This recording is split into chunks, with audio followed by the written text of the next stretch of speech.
नमस्कार, मी Nitin More. Marathi धमालच्या breakfast date या सेगमेंटमध्ये तुमच्या सगळ्यांचं स्वागत करतोय. बबन आणि ख्वाडा यासारखे दर्जेदार चित्रपट दिल्यानंतर TDM नावाचा एक नवा कोरा मराठी चित्रपट आपल्या भेटीला येतोय आणि त्याच चित्रपटाचे एक डायरेक्टर गौरव कराडे सर माझ्यासोबत आहेत. तर सर, कसं आहात तुम्ही? मस्त. नमस्कार. सरांसोबत आज आपण ब्रेकफास्ट डेट करणार आहोत. लगोलग सर आपण गप्पांना सुरुवात करूया. सर, मराठी चित्रपट जेव्हा तुम्ही करता किंवा तुम्ही घरी असता त्या दरम्यान आहार आणि नाश्ता या दोन गोष्टीला खूप महत्त्वाचं असतं. तुमच्या दिवसाची सुरुवात तुम्ही कोणत्या नाश्त्याने करता आणि कोणत्या आहारापासून करता जेणेकरून तुमचा संपूर्ण दिवस हा कव्हर होतो? मी सकाळी आता पुण्यात राहतोय तर ते आता शेड्यूल सगळं थोडं बिघडलं. मी गावाकडे जेव्हा होतो ना 2013च्या आधी, आणि मला पहिल्यापासून सवय सकाळी 7ला मी जेवायचो आणि दूध भाकर सोडून खायचो. सकाळी 7 वाजता सुरुवात, 7 वाजता जेवण करायचो. आणि मग काय नाश्ता असं थोडा पोहे किंवा हे असं काही घरी कधी बनतच नव्हतं पोहे. आणि सकाळी 7-7:30ला जेवण करूनच बाहेर पडायचो. ही पहिल्यापासून सवय. आता पुण्यात आल्यानंतर कसं झालं, म्हणजे 13पासून पुण्यात सिनेमाचं जेव्हा सिनेमा इंडस्ट्रीत आलं तर तेव्हापासून ते आता जेवण म्हणून ते तसं हे होत नाही. तर आता माझं कसं आहे की सकाळी लवकर उठलं की मी साधारणतः 5:30-6ला उठतोच. 5:30ला सगळं आवरून 7-7:30ला मी भिजवलेले कडधान्य असतात टाकलेले, शेंगदाणे भिजवतो, बदाम भिजवलेले असतात रात्री, ते खातो सकाळी. मी 8च्या आतमध्ये ते मी खातोच. आणि मग नंतर एक 9-9:30ला जे काही नॉर्मल नाश्ता असेल काय, कधी इडली, कधी डोसा, जास्त शिरा असं की बाहेरचं जास्त मी खात नाही. कधी तरी चुकून. आणि जर नाहीच काही मिळालं तर नाश्त्याची काही तशी हे नसतं, कारण ड्रायफ्रूट हे खातोच नेहमी, खिशात काही ना काही टाकलेलं असतं. तर ते सतत असं वाटलं भूक लागली की हे झालं की मी आपलं ते खात राहतो. बरोबर. सर, पुढचा माझा प्रश्न असा आहे की शूटिंगच्या निमित्ताने किंवा एखाद्या प्रमोशनच्या निमित्ताने तुमचे खूप सारे दौरे होत असतात. शूटिंगसुद्धा एकाच ठिकाणी जरी असली तरी त्याचं लोकेशन मात्र वेगवेगळं असतं.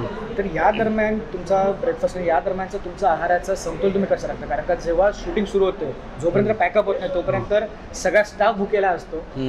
तर त्या दरम्यान तुमचा आहाराचा समतोल कसा राखता? नाही, काय होतं शूटिंगच्या दरम्यान मला जेवणाची आणि याचं काय भान राहत नाही. मी बाहेर पडताना सकाळी एक खिशात ड्रायफ्रूट टाकलेले असतात ना, म्हणजे काजू बदाम किंवा फुटाणे शेंगदाणे असं खिशात टाकतो. आणि मग दिवसभर जेवलो काय नाही जेवलो काय मला तसं काही होत नाही. कधी अख्खं युनिट माझ्यामुळे ताटकं येतं. बऱ्याचदा जेवणाचा ब्रेक होत नाही. म्हणजे समजा 1 वाजता तर साधारण 1 ते 1:30च्या दरम्यान ब्रेक होत असतो. कधी मग एखादा सीन अर्धा राहिलेला असतो तर मी ते रनिंग ब्रेक करतो. आम्ही लोकांना सांगतो की तुम्ही जेवढे रिकामे तेवढे जेवून घ्या आणि बाकीचे जे कामात आहे ते लोक काम करत राहतात.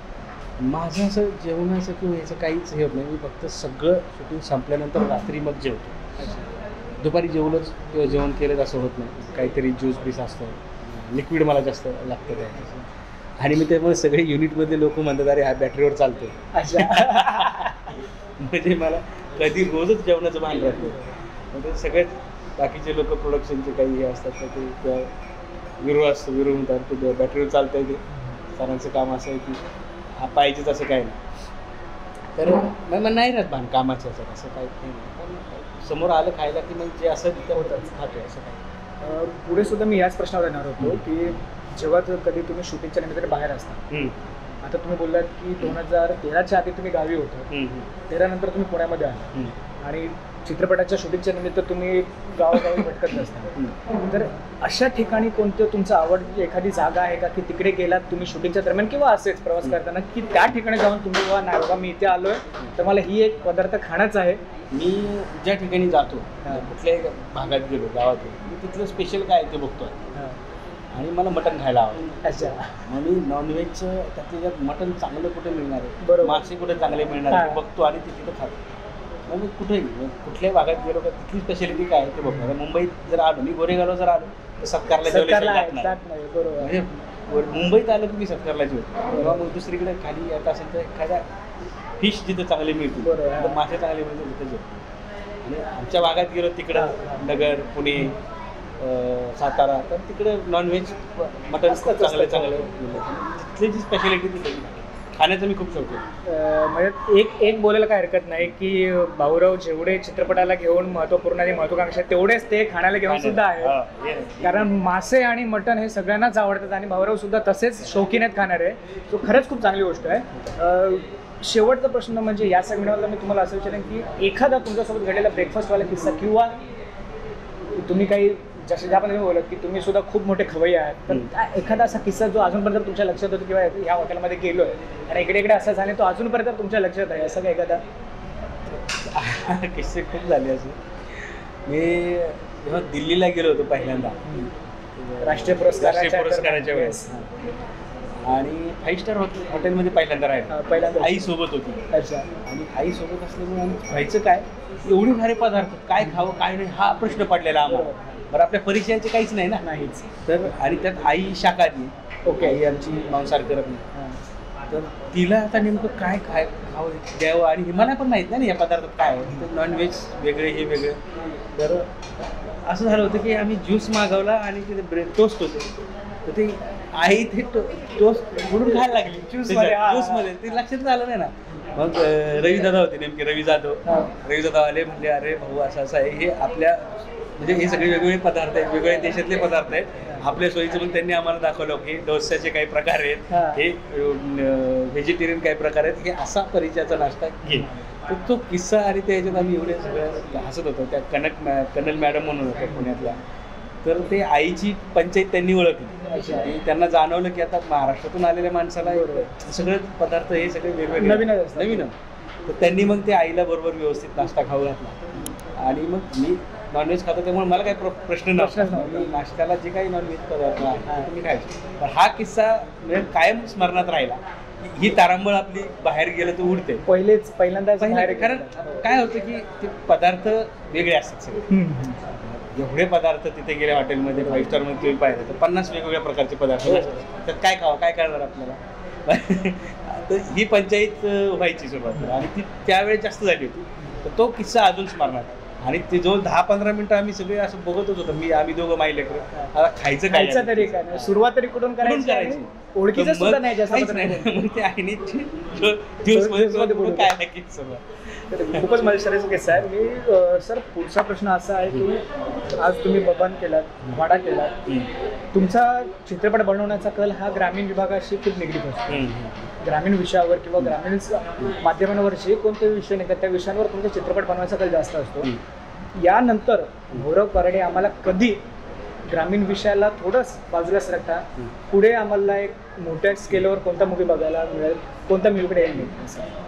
कसं आहे की ग्रामीण विषय घेऊन मी करत जरी असलो का आता सिनेमा ग्रामीण किंवा शहरी असं वर्गीकरण करता येतं आणि ते नसावं असं माझं म्हणणं. सिनेमा आहे त्याची पार्श्वभूमी ग्रामीण असते किंवा एखाद्या सिनेमाची पार्श्वभूमी शहरी असते किंवा एखाद्या सिनेमाची पार्श्वभूमी पूर्ण आदिवासीच असते. हो, ती पार्श्वभूमी आहे फक्त. त्यामुळे सिनेमा तर तसं वर्गीकरण म्हणजे मला योग्य नाही वाटत. पण आता मी ज्या लहानपणापासून पाहिलेल्या गोष्टी किंवा संदर्भ आजच्या काळातले जर पाहिले आणि हे केलं तर मला त्या गोष्टी मांडायला अजून जास्त आवडतं. पण मला पुढचा जो सिनेमा आहे हैदराबाद कस्टडी, तो हैदराबाद कस्टडी तुम्हाला वेगळ्या जॉनरचा सिनेमा बघायला मिळतो की तो म्हणजे ग्रामीण त्या गोष्ट तशी ती नाही आहे. त्याचे शहरीकरणाचा जो प्रभाव आहे, शहरी लोक शहरात आल्यानंतर त्यांच्या आयुष्यातल्या काही घडामोडी त्या सगळ्या गोष्टी तुम्हाला हैदराबाद कस्टडी. सर तुम्ही आत्ताच बोललात की पहिल्यांदाच तुम्ही दिलेला गेलात राष्ट्रीय चित्रपट पुरस्कारासाठी, तुम्हाला चित्रपटासाठी राष्ट्रीय पुरस्कार मिळाला. तो पुरस्कार मिळाल्यानंतर भाऊराव कराडे याच्या स्वतःच्या पर्सनल लाईफमध्ये आणि प्रोफेशनल लाईफमध्ये कितपत चेंज झाला? पर्सनल लाईफमध्ये फार काही चेंज नाही झाला. मला मी आहे तसंच आहे असं मला वाटतं.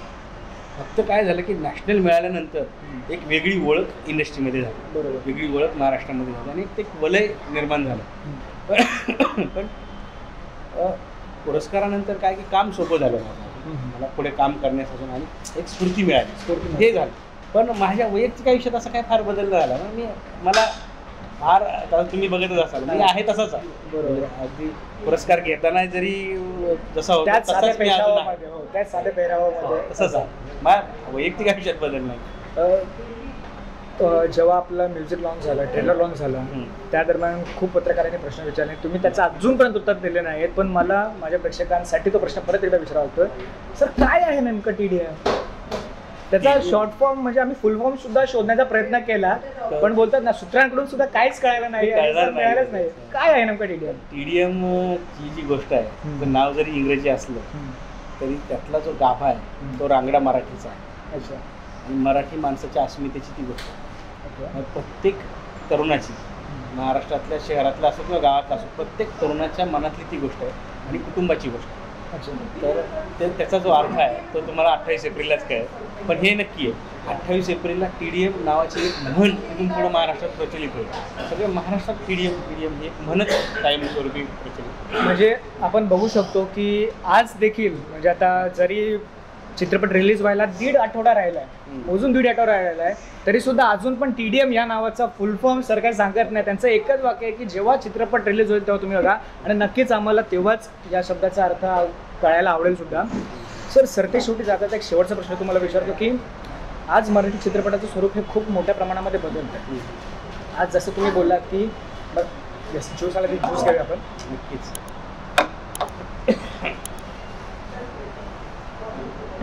थँक्यू, धन्यवाद. तर मराठी चित्रपटाचं स्वरूप हे खूप मोठ्या प्रमाणामध्ये आता बदलतं. आज सुद्धा तुम्हाला असं कधी वाटतं का की काही निर्माते किंवा अशा काही गोष्टी आहेत जे ग्रामीण भागाशी निगडीचे चित्रपट बनवतात, त्या चित्रपटाला पाहिजे तसा स्कोप मिळत नाही किंवा पाहिजे तसं तो चित्रपट फुल फ्लेजला दिसला जात नाही, असं कुठे ह्या गोष्टीची कुठे खंत वाटते की या गोष्टीला तुम्ही कुठेतरी चेंज करू पाहता? नाही, ह्या गोष्टीची म्हणजे तसं नाही की मराठी ग्रामीण सिनेमा का सिनेमाच बदलतो, मराठी सिनेमा, आणि मराठी सिनेमाने बदललं पाहिजे. ही गोष्टी गावाकडची असो शहरातली असो, बरोबर, असेही चांगला पाहिजे सिनेमा, आणि खूप नवीन लोक ते नव्याने घेऊन येतात. आता खंत ह्या एकाच गोष्टीची आहे की प्रमोशनसाठी जे प्लॅटफॉर्म आहेत, बरोबर, म्हणजे चला हवा उद्या आहे, हास्य जत्रा आहे, हे मराठी सिनेमाचं प्रमोशनसाठीचे प्लॅटफॉर्म आहे, बरोबर. तर आमची खंत हीच आहे की आम्हाला त्या प्लॅटफॉर्मवरती संधी द्यायला पाहिजे. हे माझी एकट्याची खंत नाही, तर नवीन येणाऱ्या सगळ्याच दिग्दर्शकांना वाटत नाही की आम्हाला त्या स्टेजवर बोलवा, आमचा सिनेमा प्रमोट व्हावा. प्रमोशनसाठी जर प्लॅटफॉर्म आहे तर द्यायला पाहिजे सिनेमा, तर ही मोठी खंत आहे माझी. हे ते आता ठीक आहे, त्यांचं काही तांत्रिक अडचणी, मी 2 महिन्यापासून त्यांच्या मागे लागलो, तर त्यांच्याकडून मला म्हणजे संधी मिळणार नाही किंवा अशी उडवाउडवीची उत्तरं मिळते. अच्छा. तर मी थोडा नाराज झालो या गोष्टी. आपली इंडस्ट्री आहे, सगळ्यांनी मिळून केलेली आहे, मी गावाकडून आलो म्हणून मला तुम्ही देत नाही का, तर ही चुकीची गोष्ट आहे. ते जरी म्हणत असले की आम्ही सगळ्या महाराष्ट्राला हसवतोय, भारतातल्या लोकांना हसवतोय, पण त्यांनी मला नाही हसवलं. अच्छा. म्हणजे त्यांच्या हसण्यापासून अजून वंचित आहे. तर मला हसवलं असतं तर मी म्हणलो असतो की ठीक आहे, महाराष्ट्राला हसवलं. तर ही माझी खंत आहे. तर शेवटचा प्रश्न सर तुम्हाला विचारतो की एक कलाकार भाऊराव कराडे, एक प्रेक्षक भाऊराव कराडे आणि एक दिग्दर्शक, नॅशनल अवॉर्ड दिग्दर्शक भाऊराव कराडे, हे 3 व्यक्तिरेखा वेगवेगळ्या आहेत. हा माणूस मराठी चित्रपटसृष्टीकडे कशा पद्धतीने बघतो, त्याला या चित्रपटसृष्टीमध्ये अजून बदल करावं वाटतात की ज्या पद्धतीने आता मराठी चित्रपटसृष्टी चालते ती योग्य पद्धतीवर चालते, की काय तुमचं मराठी सिनेमातली बदल स्वीकारायला पाहिजे. तर काय झालंय की जेव्हा लॉकडाऊन लागले, लॉकडाऊन नंतर सिनेमा म्हणजे लोकांची अभिरुची बदलली, प्रेक्षकांची अभिरुची बदलली, तर काय झालं, जगभरचा सगळा सिनेमा OTTवर उपलब्ध आहे आज. होय होय. तर त्या सिनेमाला टक्कर देण्यासाठी आपल्या मराठी सिनेमाच्या गोष्टी आणि त्यातले तंत्र हे सगळ्या गोष्टी बदलायला पाहिजे, आणि ते आता बदलते. खूप चांगलं काम करतायत लोक, की वेगवेगळ्या गोष्टी होतात. तर हे सगळ्या मिळून एकच गोष्ट काय आहे की आपल्याकडे ना मराठी चित्रपटसृष्टी की मराठी उद्योग जो आहे तो जो छोटा आहे, तर त्याच्याकडे सगळ्यांनी इंडस्ट्री म्हणून बघायला पाहिजे. बरोबर. म्हणजे वर्षाला एक सिनेमा येऊन चालत नाही. 2018मध्ये बघा बबन आला, त्याच्यानंतर घाशीराम कोतवार आला, मुळशी पॅटर्न आला, 3 सिनेमे जोरदार चालले एका 3 वर्षात. अजून 2 सिनेमे चालले, तो वर्षामध्ये 10 सिनेमे चालायला पाहिजे मराठी. एक सिनेमा येऊन चालत नाही. म्हणजे एक सिनेमा आला तर तो चालला तर वर्षभर मराठी लोकांनी काय करणार, मराठी लोक अवलंबून राहतात दुसऱ्या सिनेमावर. बरोबर. तर सगळ्या लोकांनी मिळून एक हे मराठी इंडस्ट्रीची मोठी होईल, त्या इंडस्ट्रीची ग्रोथ होईल ह्या विचाराने 10 सिनेमे वर्षातून जर चालले, एक इंडस्ट्री म्हणून ती एक वेगळ्या लेवलला जाईल. जशी आता आपण बॉलिवूड इंडस्ट्री म्हणतो, साऊथची इंडस्ट्री म्हणतो, त्यांनी जी झेप घेतली आहे हो तर ती झेप सगळ्यांनी मिळून घ्यायला पाहिजे. आता आपल्याकडं आणि हे सगळं मेकर्सचं काम आहे. मी त्यात आहे, डिरेक्टर म्हणून मी काम करतो, तर मला ते चांगला सिनेमा देणं भाग आहे लोकांना. हो. जेव्हा चांगला सिनेमा मी देईल तेव्हा ते लोक बघतील, जेव्हा मी नवीन गोष्ट देईन लोकांना तेव्हा ते लोक बघतील. आणि जेव्हा आपण नवीन गोष्टी देऊ, जेव्हा लोकांना कळेल की अरे हे सिनेमे चालत आहे, हो. मराठी सिनेमा चालतोय, लोक थिएटरकडे येतील. म्हणजे जसं साऊथच्या सिनेमांनी काय केलं आहे, 2010 किंवा 9 बघा मॅक्स नावाचं एक चॅनल यायचं. हो हो त्याच्यावर त्यांनी त्यांचा सिनेमा हिंदी डब करून फुकट दाखवत आणि एक वाट तयार केली, एक मैदान तयार केलं. अजूनपर्यंत त्या सिनेमासाठी ते ग्राउंड तयार केलं आणि आज आपला काही अंशी ऑडियन्स त्या साऊथच्या सिनेमावर अवलंबून. होय पूर्ण तो सिनेमाला किती लोक बघतात, त्याचं कारण काय की त्यांनी ग्राउंड तयार केलं, ऑडियन्स तयार केला. तर हे ऑडियन्स तयार करण्याची जबाबदारी ही सगळ्या इंडस्ट्रीची आहे, तर ही सगळ्यांनी मिळून केली पाहिजे. आणि जेव्हा आपण ऑडियन्स तयार करू, आपण जेव्हा कंटेंट देऊ चांगला, जेव्हा चांगले सिनेमे येतील, अजून नवीन लोक सिनेमात येतील, नवीन डिरेक्टर येतील, नवीन कलाकार येतील, नवीन तंत्रज्ञ येतील, हे जेव्हा येतील तेव्हा सिनेमा मोठा होईल. आणि सिनेमा मोठा झाला की दुसरी गोष्ट प्रेक्षकांवरती आहे की त्यांनी आपल्या मराठी सिनेमाचा उत्सव करायला पाहिजे. लोकांनी सिनेमागृहात जाऊन बघायला पाहिजे. जसं साऊथकडे काय होतं की लोक सिनेमा आला की अख्खा उत्सवाचं रूप येतं, बॅनर असू द्या, सगळे हो. मोठ्या प्रमाणावर लोक तिकडे सेलिब्रेशन करतात. आणि मग घरातून बापच पोरांना म्हणतो चला पिक्चर. तर आपल्याकडे काय आहे की पोरगा पिक्चर झाला की बाप म्हणतो अरे चालला पिक्चर. हे जे ना हे वातावरण बदलायला पाहिजे आणि ते बदलेल.